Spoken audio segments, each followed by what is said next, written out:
Ancaman Perang Dunia III semakin nyata. Ini dipicu konflik antara Rusia dan Ukraina yang menyeret Amerika Serikat, AS, dan Eropa.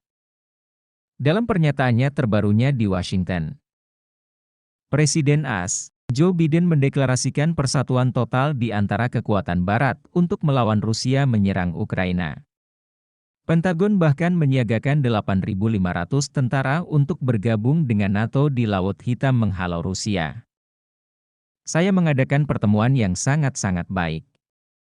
Ada kebulatan suara total dengan semua pemimpin Eropa, tegas Biden seusai pembicaraan 1 jam 20 menit dengan para pemimpin Eropa dan NATO, Senin, 24 Januari 2022, sore waktu setempat, dikutip AFP.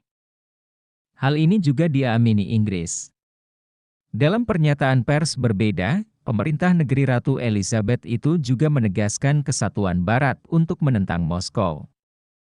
Para pemimpin sepakat tentang pentingnya persatuan internasional dalam menghadapi meningkatnya permusuhan Rusia, kata kantor Perdana Menteri Inggris Boris Johnson. Persoalan Rusia dan Ukraina kompleks. Bukan hanya melibatkan klaim wilayah, dalam hal ini Crimea yang dicaplok Rusia tahun 2014, tapi juga hegemoni Rusia dan Barat.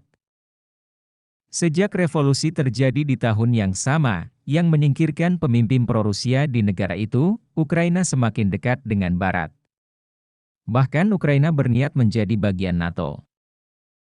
Rusia menentang ini terjadi. Dikhawatirkan akan ada pangkalan militer NATO di dekat Rusia. Dalam pembicaraan damai Putin kerap meminta jaminan AS dan NATO terkait hal tersebut. Namun selalu deadlock, termasuk Jumat lalu. Rusia sendiri diyakini sudah menempatkan 100.000 pasukan di dekat Ukraina. Rusia juga akan melakukan latihan militer dengan Belarusia, sekutunya, yang dianggap Barat bagian dari rencana invasi. Sementara itu AS dan NATO dikabarkan telah mengirimkan kapal perang ke Ukraina.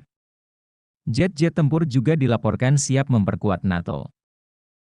Mobilisasi alutsista baru-baru ini dilakukan Denmark, Spanyol dan Belanda.